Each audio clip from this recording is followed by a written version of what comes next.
Well, we have a celebrity in our midst Stop. here now, finally. No, no, The no. voice, a vocal celebrity at that, Mr. Voice Actor Mark Hespin. The voice, for those of most of you listeners Yeah. already know this, but if you Our didn't, true Mark, fans of the football lounge.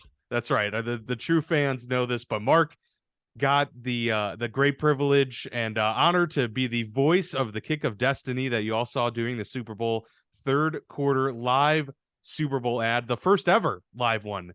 Mark, Yeah. what an experience that had to be. I'm curious just what your thoughts were on how everything went and just what that whole trip was like because you were out there for a full week. Yeah, it was. Well, it was live. People saying it wasn't live. It was very live. My near heart attack when they said 10 seconds to, they got the count in my ear from the Fox truck. It was very, very live. Yeah, Dan, we talked a little bit about this last week. I didn't want to, we couldn't really share the news I was doing this project mainly because it was just, it's such a big thing and I wanted to just get through it and see how it went. And then it's like, well, now we got to talk about it because it's out there. It was incredible. I got out there Tuesday of Super Bowl week. They flew me on out there, and I was there. I had rehearsals all day Wednesday, all day Thursday, all day Friday, Saturday an off day, which was really funny because I'm not used to being on a big commercial set all the time and this a giant Sure. production. And I was like, why is there an off day on Tuesday? And one of the people at the production go, oh, well, that's Gronk's beach party day. Gronk hosts his big beach party, annual beach party. So yeah, he's unavailable all There you Saturday. So go. everyone's got the day off. I was like, well, that's actually really nice because I actually wouldn't have gotten to do really anything in Phoenix and the area if I didn't have that day off. So thank you to Gronk's beach party. I did not go to the beach party. I didn't get the invite, and didn't buy Next tickets, time. but I did a ton of other things on Saturday in the Phoenix area, and then live on Sunday. Um, I guess the biggest question is everyone asks me is like, how did this happen? How did Mark Hespin get this opportunity? And it was a national casting search that I got forwarded to me from connections from in Chicago. If you know my background, I have a degree actually in acting, and I worked professionally in Chicago as an actor in a comedy with Second City for a while before getting into radio and everything. So it kind of trickled down to me. And I think the reason it trickled down to me was because there was just so many people who are just like, I don't know who they're looking for. They're looking for this. It's a weird mix. You need someone who can be live, which I do every day in my radio show. You need someone who understands football, who can like call a kick, right? Who like understands how it's supposed to sound, how it's supposed to feel. Well, I've done a very little amount of play-by-play, but I've, listened to a lot of play-by-play. And then someone who can, kind of take notes like all day Wednesday and Thursday and Friday on set. I'm with the director. We're tweaking little things. Hey, maybe let's add a word or, get rid of a word. If you've seen the commercial now, the Kick of Destiny, there's a couple lines in there that I actually got to add myself from like Wednesday that were changed to then made it into the final script to make Heck it yeah. flow better and everything. So it was a really cool, production in that way. So they were looking for this unique voice, and I submitted a tape and got chosen. And they took care of everything. They flew me out there. And put me up in a hotel in what literally was the busiest city in the world, because not only was it the Super Bowl, the Waste Management was going on as well in the Oh, Phoenix right. Scottsdale area. Didn't even think So about it that. was insane. I mean, everyone who's anyone was there. And so all set all day. They built this beautiful set, FanDuel, in the desert just west of the stadium in the mountains. And it was incredible. The actual turf field with an actual NFL field goal post. It was such a gigantic production. All of the camera operators were people who like had just worked on like Guardians of the Galaxy movies or Black Panther movies. I mean, this was like full on, fully funded, incredible production. If they were, they decided, hey, if we're doing the first ever live Super Bowl commercial, we're going to spare no expense. So go get Mark Hespin. For sure. Go ahead. Right. Well, I was going to say you are like uniquely qualified because, to your point about trying to go through an agency to see who they have, a lot of actors are don't necessarily have the overlap.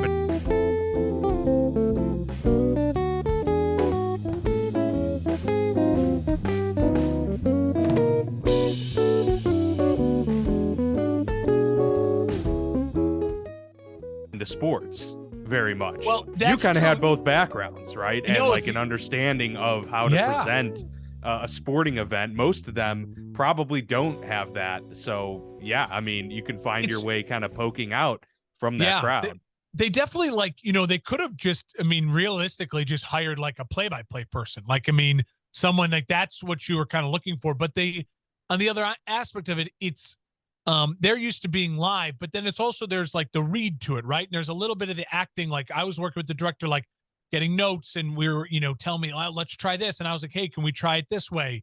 And so, yeah, I mean, it was a very kind of crazy, but it worked out in that way. And um, uh, it was an amazing project to be a part of. Like I said, they spared no expense.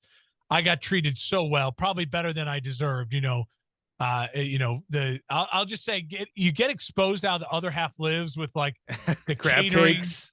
Yeah, the There you go. catering, they put you up in the hotel and they're driving you everywhere. Like, you get exposed to that. You're like, this is a good life.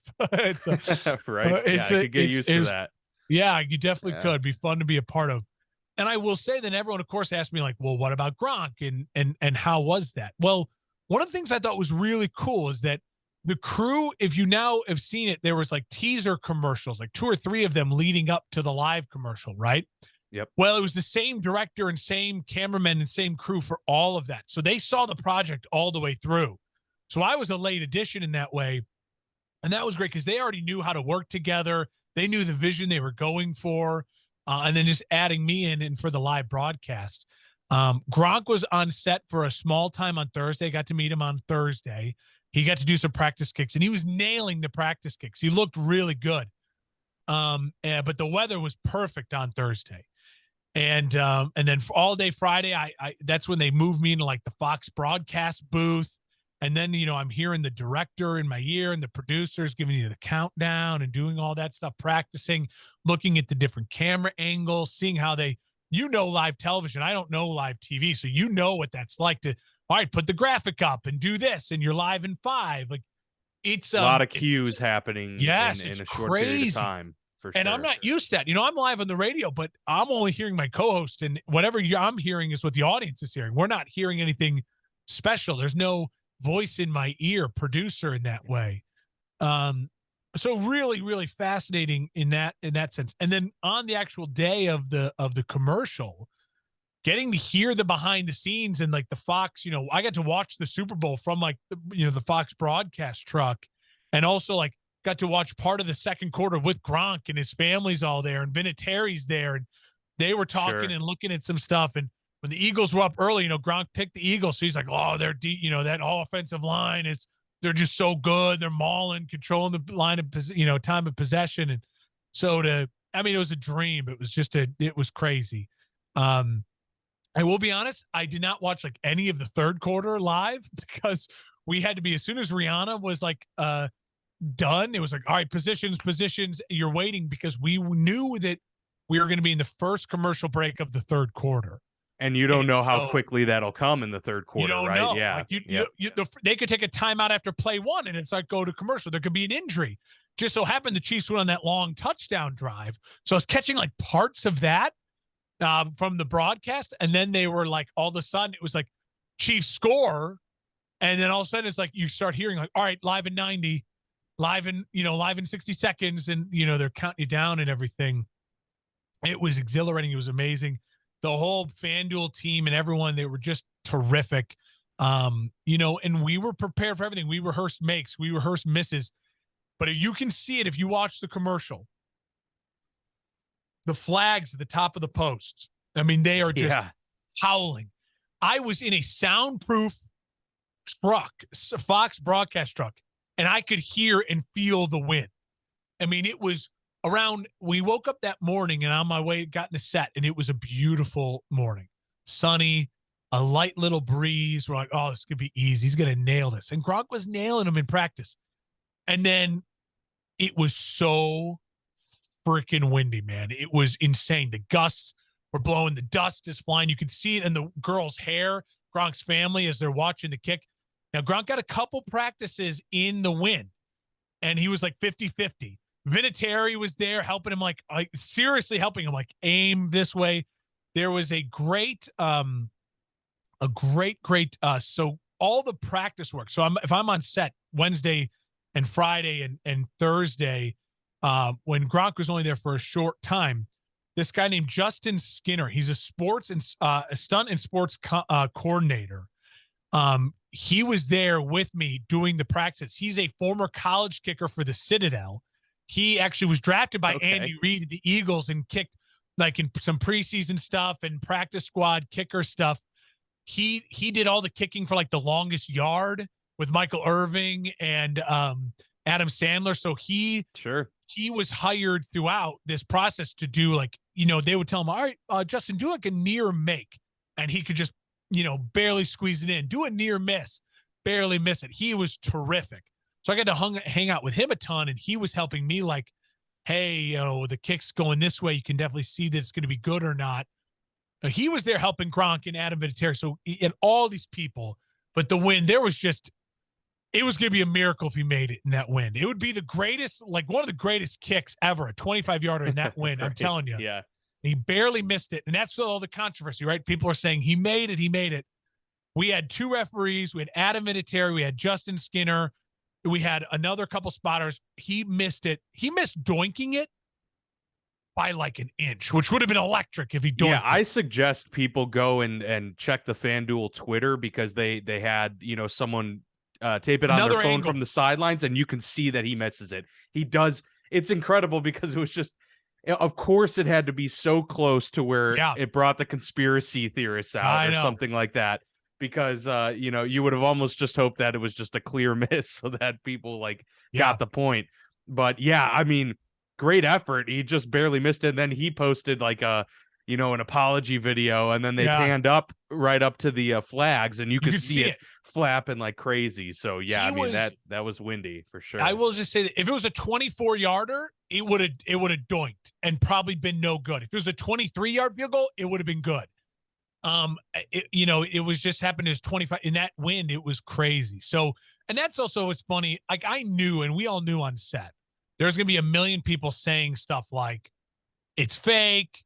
Right. It's not live. Like you just know, because it's the internet, right? Like we live on the internet. We know it's just how the game works. I just thought it was funny how people be like, it's CGI. It's like, FanDuel would purposely CGI a miss for some reason. You know what I mean? In the biggest game, like it was just crazy in that way. Well, but no, I'd like to address that point real quick, because it does seem that people can't understand that it was meant to look cinematic. A lot of people are like, that didn't look like a live broadcast. That was the point. Yeah, the point was that, and maybe FanDuel could have maybe done a better job in the days leading up marketing the fact that it was supposed to be a live ad versus a live broadcast. I think people were expecting it to be more like watching the Super Bowl, but that was what made it cool, was that this is a commercial still, and that's why we work in a time constraint, and we have the production cameras, and that's probably why they built a separate set, so that they could control and practice. So FanDuel did such a great job, and they did such an incredible job hiring such talented people that literally it almost was a detriment to them, because people were like, that's not real, because it looked so it looked good. That good. It really did. But and I think, again, that was one of the cool things about being on set, being around all those people, everyone from just the drivers of the production team all the way up through the advertising agency people. They were all so good, so talented, so committed to the project. And Gronk was so committed. I mean, Gronk is like the busiest dude in sports media, right? He's got the pregame show. He had a police escort out from the stadium to the set, because that's how near it was, like the timing for all this to happen.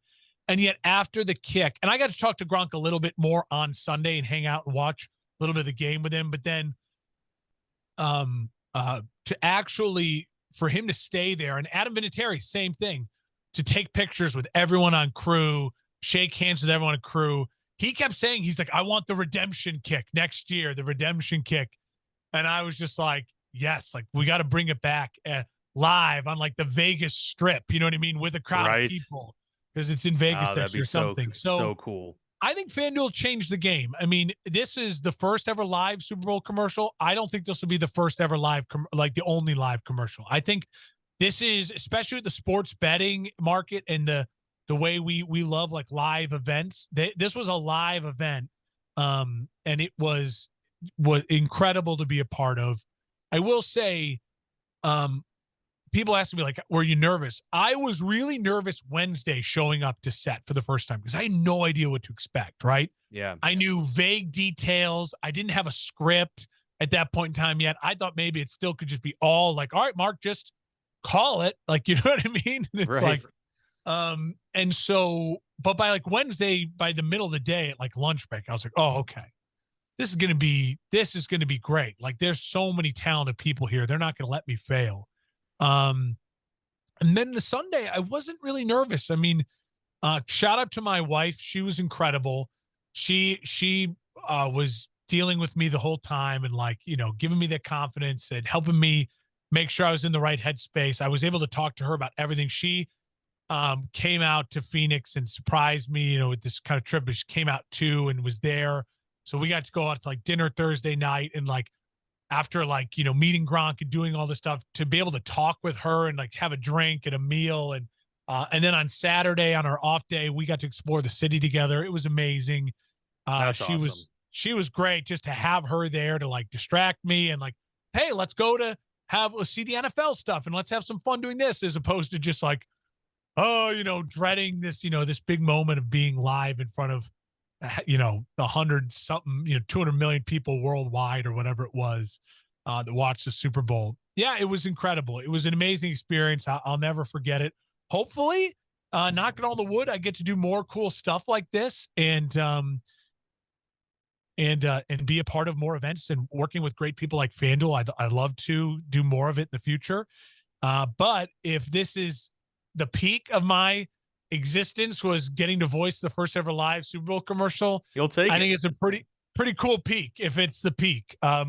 And so and I'll just say this, like we talked about it because I was giving you the details, you know, before, and I was like, it's the Super Bowl. And, you know, I didn't know if I was going to be in the stadium or where, but I will just say this. If you ever have the chance to go to a Super Bowl city like the week of, like if you're a fan of the team, if I was a Chiefs fan or an Eagles fan, and even if I didn't have tickets, just being there and going to the watch parties, it's just so cool. I mean, everyone seeing there was, for every Chiefs fan, there was a Philly fan. It was like 50-50 and they were everywhere.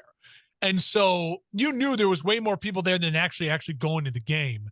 And they were taking advantage of it because there was, you know, unique swag you could buy, photo opportunities, all these different watch parties.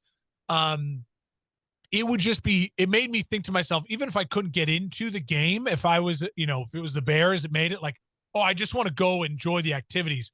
I also get now why sports writers get all like butt hurt when like, oh, it's in Minnesota this year. Kind of like, it's like, no, what do you mean? It's cool. It's a new stadium. It's amazing. Oh no, Phoenix was awesome. The weather was great. Yeah. You have all the different fan experience stuff you can do, the restaurants, walking around. I get why you want to be in warm weather cities and you want that experience, because it really was Phoenix shined. And I'd never been to Phoenix. I'm lucky. I've been to most every major American city. Phoenix had not been one of them. So getting to go to Phoenix and just see it and experience it as well, and Scottsdale, it was awesome. Well, it's so cool that you got to do it. I mean, we were all rooting for you. A lot of us, back home and friends and family across the country were rooting for you. You did a great job. It was awesome. It sounded great, looked great. So that's really cool. Also, I mean, you could have two takeaways from it. You could say, wow, Gronk is so tall because you're 6'5" and you took a picture next to him Yeah. and he's taller than you. But then you could also be like, damn, like for people who don't know you in person, be like, wow, Mark's really, really tall. Because I saw that picture where you're standing next to each other. Yeah. Like, damn, you were like looking at him basically right in the eyes. Basically, Gronk is a full, I mean, in his cleats. I mean, he's in the photo in the cleats too. Like, I mean, in the cleats. It's no wonder he's unguardable. The dude is in the cleats easily 6'7". Yeah. And his arms, I'll tell you what, like his wingspan was probably like close to 7 feet. He's got these gigantic paws and these huge arms. And it did it. Like, I mean, I certainly like am never usually around people who make me feel tiny, smaller, but he was huge. I mean, he was just massive, a massive human being. And he really is like a down to earth guy. Like one of the moments I was with him watching the game, it was like right as halftime was about to start. We were watching like Howie and Terry and all them kind of talking about first half. It was just me and Gronk. And he was like, oh, there's my crew, my guys. And I was like, yeah, it's just, incredible. I bet for you to be like a part of like the Fox, broadcast team. He's like, yeah, it's awesome. He's like, but this, like being here, and he was looking around like, he's like, this is way cooler. He's like, I'm so glad I'm here. Like he was genuine, like about, it wasn't just like, oh, I'm getting a paycheck to kick a field goal, whatever, blah, blah, blah. Like he really absorbed the moment. Really, yeah, he really loved it. And he's, and I did say, like on Thursday, he came out in the pads to the kick. My first interaction with him, I got to meet him. I said, it's like, Gronk, it's just good to see you back in uniform. You know what I mean? Like suited up. And he joked. He's like, man, it feels good to be in uniform. And I was like, oh, I just love it, man. You're one of the all-time greats. And he kind of looked, he's like, I bet there's gonna be a lot of people who like see me in uniform again, kind of teasing that Willie, the retirement, unretired, retired. I will say though, it got the vibe from him and his family. He's living the good life being retired. I don't think Gronk's ever coming back, especially with Tom now officially being retired. I think he'll settle for more beach parties and a kick here and there. He lives a good life with the Fox crew. He's a total good dude. And Adam Vinatieri, a total awesome, nice guy as well. And you can just watching him like talk about the kicking and like seeing it, getting to be close to that. That was also just really just amazing because Vinatieri he's the GOAT. You know what I mean? He's in the big pressure moments. Justin, the standing kicker who is, a college kicker and kicked for little in the NFL. He was saying he's like, yeah, Justin Tucker is maybe the most, he's kind of like, it's the Aaron Rodgers, Tom Brady debate. Justin Tucker's like the most talented maybe kicker ever, but he's like Adam Vinatieri in the biggest moments always delivered big kicks, and the longevity of the career. He's, the GOAT, the Tom Brady of kicking. And it was just incredible to be a part of. I'll keep saying it, but it was. Cool moment, cool event. Yeah, it's awesome. Hopefully this is a recurring thing. That'd be great if they want to run it back next year and the years down the road for sure. And it was an all-time great game. I mean, we'll talk about the game here now. It was. I've now since gone back and watched the third quarter fully. So I've seen it all. And I'll just say, we're about to start previewing, kind of talking about recapping the game. A lot of people want to talk about the ending being kind of a dud.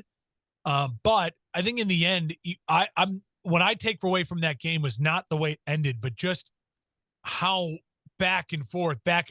You called it being more high scoring than I did. I had, the Chiefs winning on a field goal late. But I thought it was going to be lower scoring. I just thought those defenses would both show up more. And Philly fans I'll say this, it's Tuesday, but Philly fans should still be angry about their defense, not the Bradbury holding 100%. Call. Yeah, absolutely. Yeah, no, I totally agree with that. Yeah, so that'll springboard us into our Super Bowl recap here on the Football Lounge with Mark and Dan. But first, a couple notes that have just come down today on a Tuesday. Both of those Eagles coordinators have now got new jobs. Offensive coordinator, I'm probably going to butcher the last name. I'm not sure how you pronounce it. Shane Steichen as their head coach for the Colts now. So he goes from Eagles offensive coordinator to Colts head coach. And then the Eagles defensive coordinator also getting hired by the Arizona Cardinals to be their head coach. Jonathan Gannon, defensive coordinator, now going to be the head coach for the Arizona Cardinals. So maybe he's just going to stay in Phoenix. Who knows? I don't know. I just don't even fly home. or Glendale, I guess too. But the Raiders also kind of some big news. Mark, not totally unexpected, have Yeah. officially released quarterback Derek Carr. This is to save the $40 million guaranteed that he was owed by the certain date. And obviously, Carr was using any and all leverage he had. He was not going to waive his no trade clause because he wanted to pick his destination. He now gets all of the freedom in the world to do so in free agency. And as many have pointed out, the team that does get him doesn't have to give up draft capital, which if you're the quarterback being acquired, you don't want to be acquired for a team that had to unload assets to get you. They will still have their assets intact and able to build a team around him. So yeah, it's open season now for Derek Carr and company. I'll start with the coaching hires for the Colts getting Steichen. I think that's how you pronounce it. Steichen. Steichen. We're going with that for now. Yeah. That's I'll just say this. You don't know how much is Sirianni versus, when you have an offensive coach and then the offensive coordinator gets hired. Right. But the Eagles offense was terrific. And he's been, he had an incredible year. I love this hire as a Bears fan because now you're like, ooh, offensive coach, Colts. They're going to want to get him his guy at quarterback, right? You want to pair up the coach. Point. Like, and they're sitting there for, so it's like, hey, if he's got a preference and I want Bryce Young to be kind of mobile, run this kind of new Jalen Hurts type offense, not run the football the way Hurts does, but spread him out, mobile guy. Or maybe it's Levis, like a bigger, I was going to say, guy. it could be a Levis. CJ Stroud, like, go trade up that number one pick, call the Bears. So I love that. For the Cardinals, Gannon, the defensive coach, you got to be a little nervous. That defense did not play well for Philly, and they're way more talented defense than what Arizona's got. But I think overall, what you look at that hire is, as you say, is that we need to come back down to earth as a Cardinals organization of Kyler Murray not just getting his way, but also saying, hey, I'm a defensive coach. We need to bring someone in here and like collaborate with Kyler in a different way as opposed to just Cliff Kingsbury telling Kyler this is how it's going to be. And so, hopefully he's a guy that can bring a culture because Arizona seems like it just needs a culture, right? It needs a strong culture. I think we both thought Brian Flores would have been the right hire, but I think a lot of people were turning down that job, and I don't blame them. I don't blame them at all. So we'll see how that goes. I think all the vacancies are now filled, right? I believe so. The Houston Texans, right? No, DeMeco Ryans. Oh yeah, DeMeco. Which I love that hire for them because he was a great player for them. JJ Watt said on an interview with Pardon My Take last week, like a lot of people are pumped about DeMeco being in Houston, and I think that's great. And he got a long-term deal. But then for Derek Carr, the Raiders, it just goes to show if you're a Raiders fan, you got to just be like, our organization is so stupid. You could have if you knew this is where it was going to go, and you knew that Josh McDaniels in the end wanted to, and maybe they didn't, maybe they wanted to give it a full year with McDaniels and Carr and see how it went. But if you would have known even by like mid-season, like trade Derek Carr and find him, you have to make Derek Carr seem like, all right, well then we're gonna pick up your option. You're gonna be stuck with us. And you're certainly not benching him and destroying any leverage you had in any trade discussions. You keep him as the starter. You say we're keeping him as the starter, but we're going to shop him here late in the end of the season and see who has some interest. Because the second they benched him, everyone knew. I know, and that it just goes to show you they're such a bad franchise because they screwed themselves. He called their bluff. You're not picking up the option. You cannot pay me 40 guaranteed. You don't have the money and you don't want to do it. And so good for Derek Carr for just holding tight, because if you would have said, all right, fine, trade me to the Saints or trade me to the Panthers, they would have to give up something. And why would you hinder your new team and where you're going?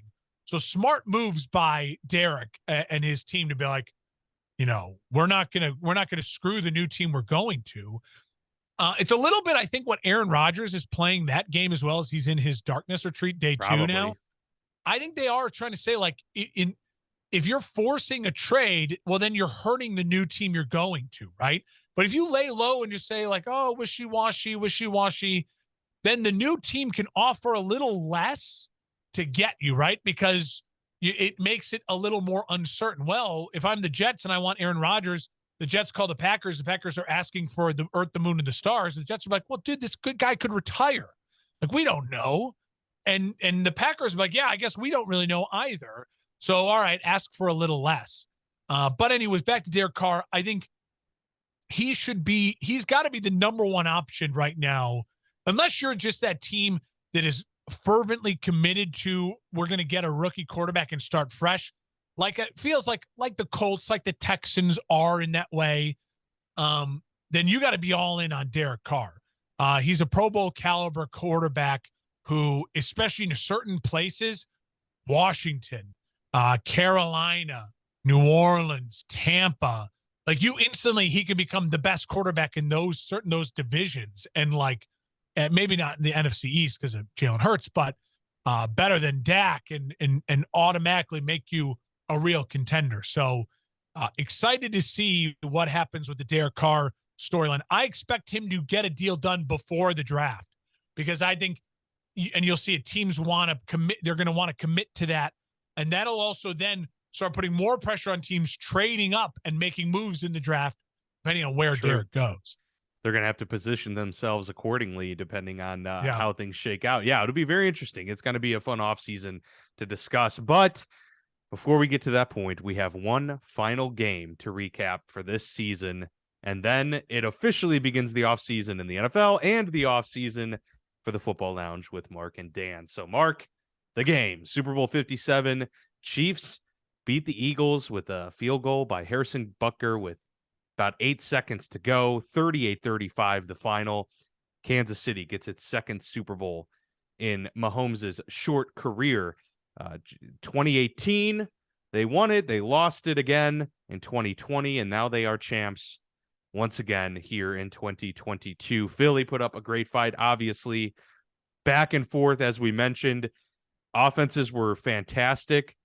I had predicted we may get a splash play on special teams or defense. We got one from both, and it ended up being Kansas City that delivered both of those, and I really think that was the true game changer in this one. But overall, crazy good game.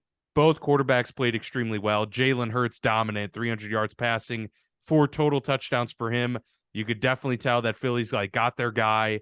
And he didn't shrink in the big moment, which was something you weren't totally sure of, right? Because the competition they faced this postseason and all season, having the easiest schedule in the NFL, had a lot of people wondering, but lived up to it, played a great game. Obviously, you hate for it to come down to a call that everyone's going to talk about and make it about the refs.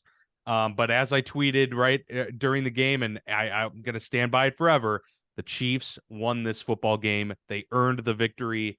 And here they are officially starting a dynasty, in my view. What are your thoughts on this game in general? And then we can kind of poke at a few things that stood out for sure. But yeah, my thoughts in general is it's an all-time great game. And it didn't go the way I thought it would go. I thought it would be an all-time great game because these teams would just be kind of bashing at each other.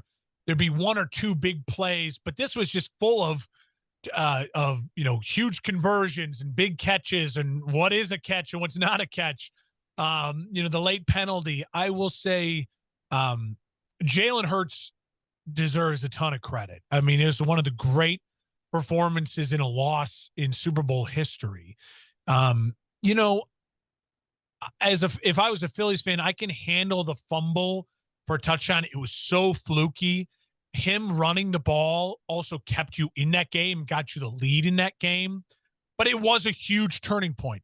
People want to point it like, oh, it was a game of 2 halves. Even though the Eagles dominated the first half, I think you could peel back the layers on that. You realize Kansas City was still more in that game than you thought.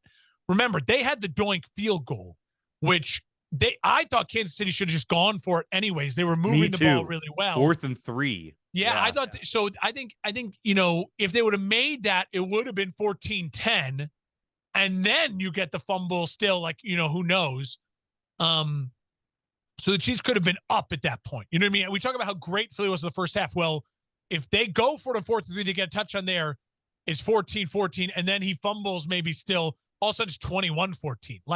So the Chiefs were even though they didn't have the time of possession, they were very in that game. And I thought the Chiefs, they just planned better in the second half and made better adjustments to where it's like, how do we keep the ball? How, they scored what? Like 30 points in 20 minutes. It was just they couldn't be stopped. It was a masterclass. Yeah. It was. And in Philly, it wasn't because it was just, their players are better. It was bad scheming, open receivers, methodical, the 2 touchdown plays that were identical plays, but just reversed, and the different players, it was a masterclass. It really was. It reminded me a little bit of the Belichick beating up on Sean McVay. But that game was ugly, and it was 13-3 win for the Patriots over the Rams in that Super Bowl. But it just felt like, even though it's close, even though it could go either way, it just kept feeling like, man, there just is a coaching mismatch. But things started, I will say, after those first couple drives, I just kept saying, man, Philly's going to run the ball. They're going to keep the ball out of Mahomes' hands, and they need to keep doing it. They just didn't keep doing it. Drives kind of stalled in the second half.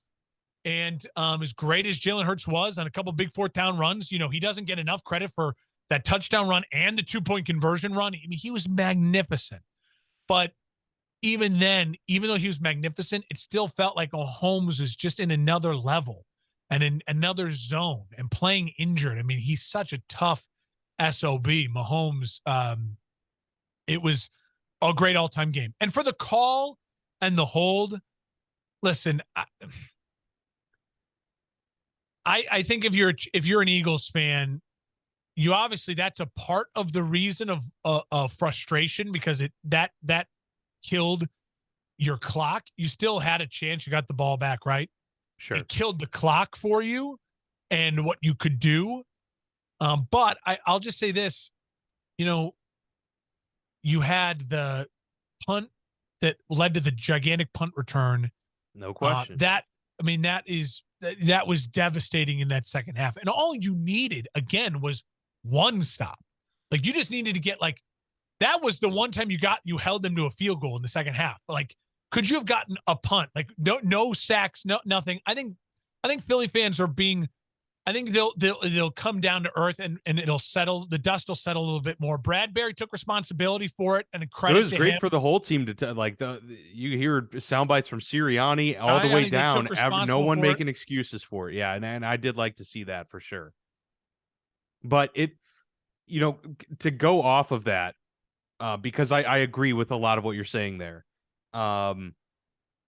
It's not just the fact that, in my view, it was the right call. It was just a very questionable time to call it when you haven't been consistent necessarily all game. I do think it was a hold. It was one of those where it's like, I think you could call it either way type of deal.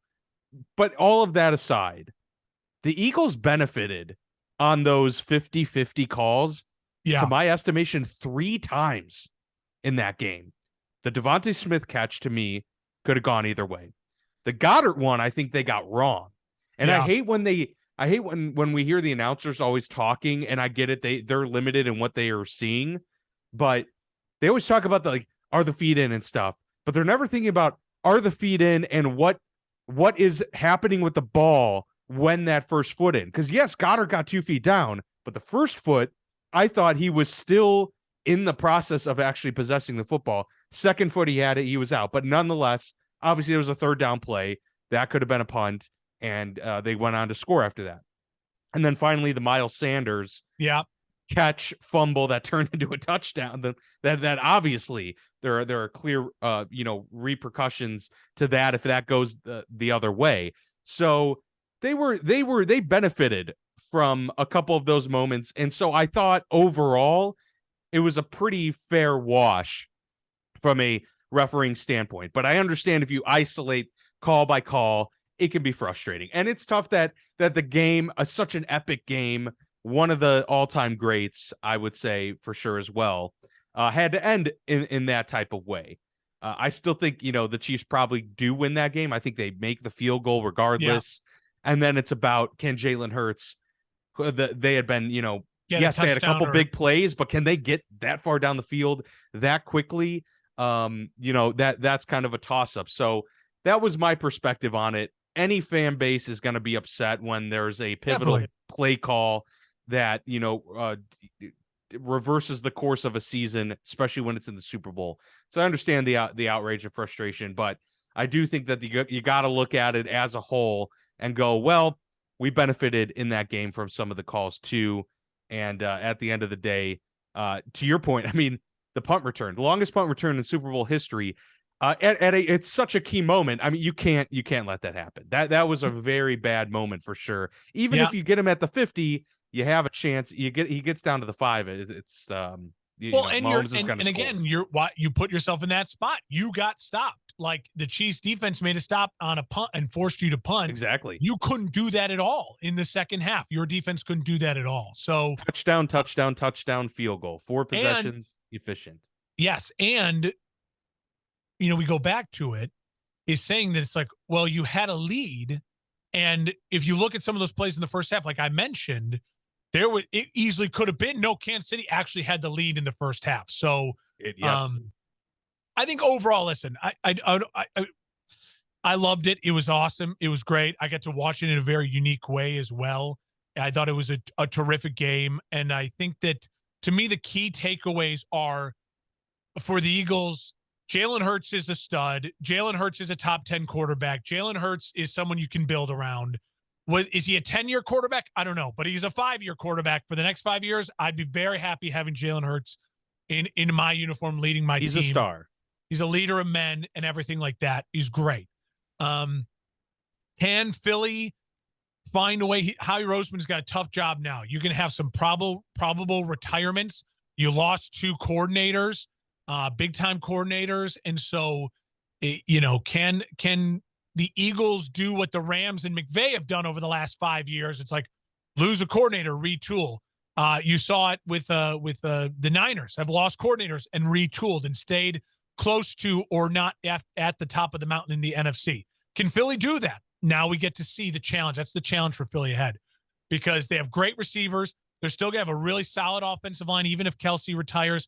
They still have a ton of good pieces on defense, and they have a star quarterback. So for Philly, and they have picks. That's the crazy thing. Philly's got 2 first-round picks, remember. They have the Saints pick. So they have capital. Capital, that's the best word for it, to go and enter. And Philly, can they become a destination for some more free agents to be like, hey, you want to win now? So I wouldn't be all doom and gloom if I was Philly, but you certainly feel like you had this and it slipped away. And all you needed was one stop, like one big play from your defense, and it never happened. They kept showing that graphic. Philadelphia has a chance to pass the 84 and 85 Bears most sacks in a season, and they got no sacks in the whole game. 0 sacks. It's just like they, is maybe the announcer's curse in that way, but they just did not come out play well. And credit to a really good Chiefs offensive line for showing up. Orlando Brown Jr. is a free agent. Love to see him in a Bears uniform this year. He played great in that Super Bowl for the Chiefs. But I think the Chiefs also want to keep him protecting Patrick Mahomes. Yeah. And for the Chiefs, listen, this was a weird, almost rebuild year for the Chiefs. And remember, now the Chiefs have draft capital as well. They have Miami's picks for the next couple of years because of the Tyreek Hill stuff. So this was a rebuild year for the Chiefs, and they won a Super Bowl. And they didn't have even Mecole Hardman. Like they're scary. I mean, Kelsey kind of admitted at the end of the game, like, I don't know how many more I have left playing at this level. I think Kelsey's the type of guy that understands his role will have to slightly keep changing and evolving as his athleticism diminishes. Like Gronk's kept evolving and changing. But I think you got at least another year of peak Kelsey. The Kansas City will always be a destination now, because if you want to win, kind of like how New England was, like, go to Kansas City because they have the best quarterback, they have the best coach. And so they're going to retool. I fully expect Kansas City to be better next year. Like I expect them to use their draft capital, sign a couple free agents, maybe retain Orlando Brown Jr. they're not going anywhere. And so he's got to feel great if you're a Kansas City Chiefs fan. They are a dynasty for sure now. I would say I'd feel comfortable saying that because of the consistent trips to the AFC Championship game and now capping it off with 2 Super Bowl wins, 1 Super Bowl loss in there as well. An incredible showing from this team. And yeah, not many signs of them slowing up for sure. And like you said, they did this all with kind of a ragtag team of wide receivers. Kadarius Toney made some big plays. He's a high pedigree guy, but we didn't know what we were getting from him. Midway through the season, his tenure with New York didn't pan out. Yeah. He gets acquired, middle of the year. So pretty impressive to see, and only imagine what they could do with adding a, top tier wide receiver in the first round, draft in the next year or two, or what they could do with that. I will Forward. say, I do think Kansas City will look to try to get an explosive big play receiver. Imagine if Patrick Mahomes had an AJ Brown. Like, he's had a Tyreek Hill, and he has the best tight end in football. But imagine if he had a AJ, like a DK Metcalf, a big physical, just high point the ball type of receiver. If they add that element to the offense, I think that's the next evolutionary step for the Kansas City offense. Who knows? Maybe they don't go that way. Maybe they keep going the way they're going with just speed, undersized, precise route running.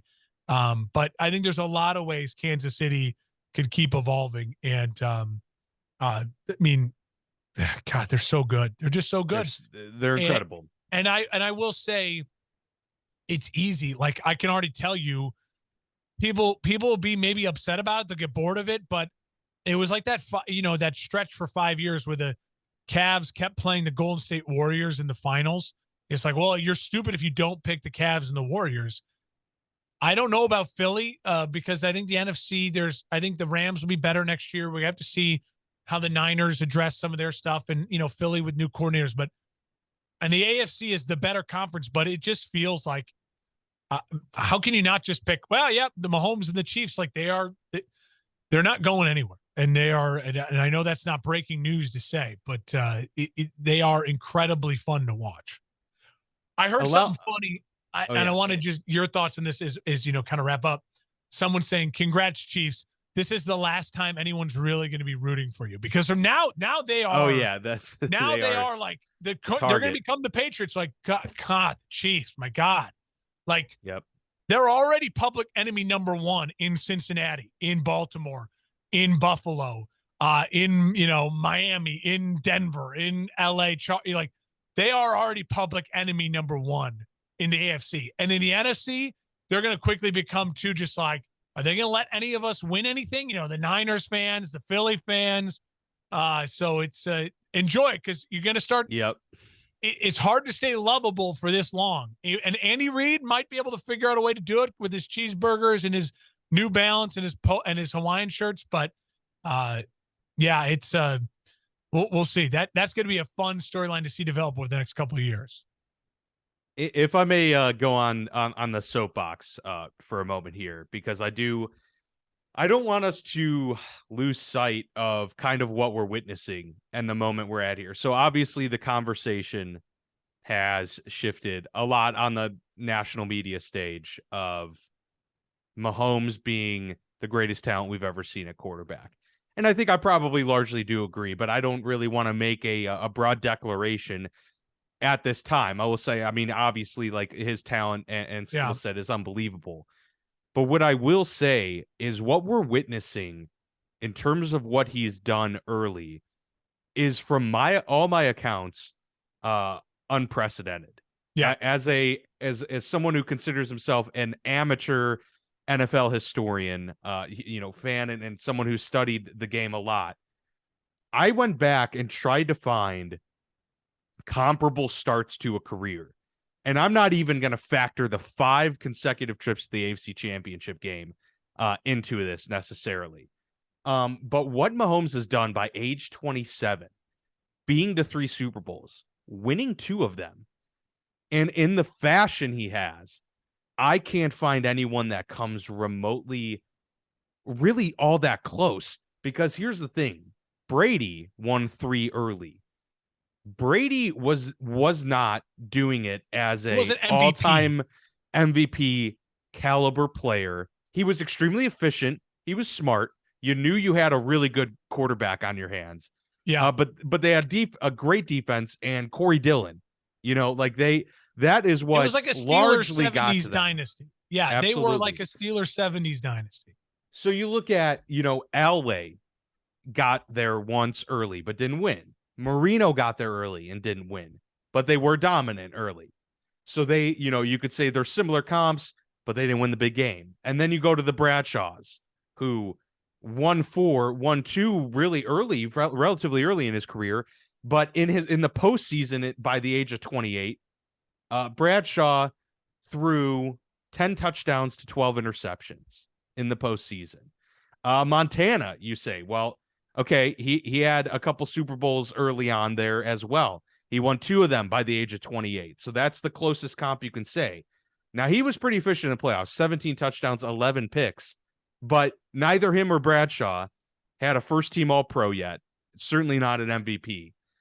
Mahomes has 35 touchdowns, 7 picks in the playoffs in his career by the age of 27 with 2 first-team All-Pros and 2 MVPs.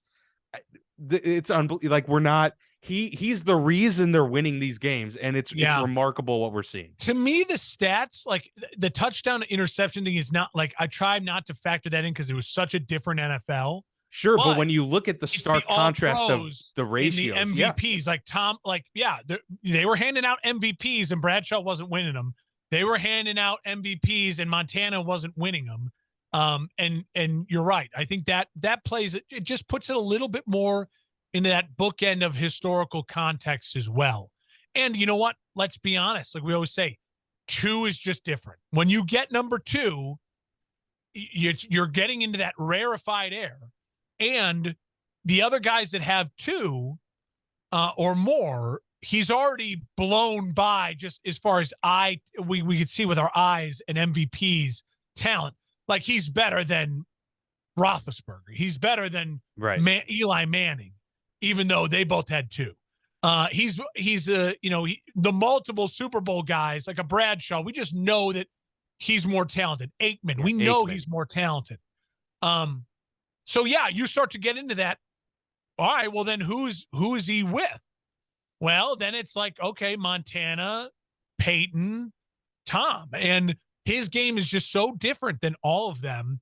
It'll be really great to see the rest of his career and how it goes. I'll just say, it's enjoyable to watch. He's just so much fun to watch, and I'm glad that he had a really clean, gutsy, great performance. Because in the first Super Bowl, he had a couple picks, and he deserved to be the MVP because he brought them back on that comeback late and was magnificent in the fourth quarter. And in the Super Bowl, they lost to the Bucs. It wasn't his fault, but he had to be Superman, and he couldn't. I mean, he got so overwhelmed with how bad his offensive line was. So for his offensive line to have a great game, to protect him, to let him just be efficient, 3 touchdowns, pick up big runs, scrambling, and look calm, cool, and comfortable the whole game, I think he deserved that a little bit. And he was magnificent when they needed him to be magnificent late too. Yeah, he's it shines in the biggest moment, it appears, and guy's tough as nails too. I mean, obviously he battled again through what appeared to be an ankle tweak early in that game, and comes back and leads his team. So a great game, one for the ages. Chiefs getting their second. Eagles very well could be there again. We'll see if they end up paying Jalen Hurts, giving him the full bag, or if he takes a more team-friendly deal so that they can keep competing and keeping some of these superstars on the team. But a great matchup. Both teams, I know we both agree, deserve to be there in this one for the big game.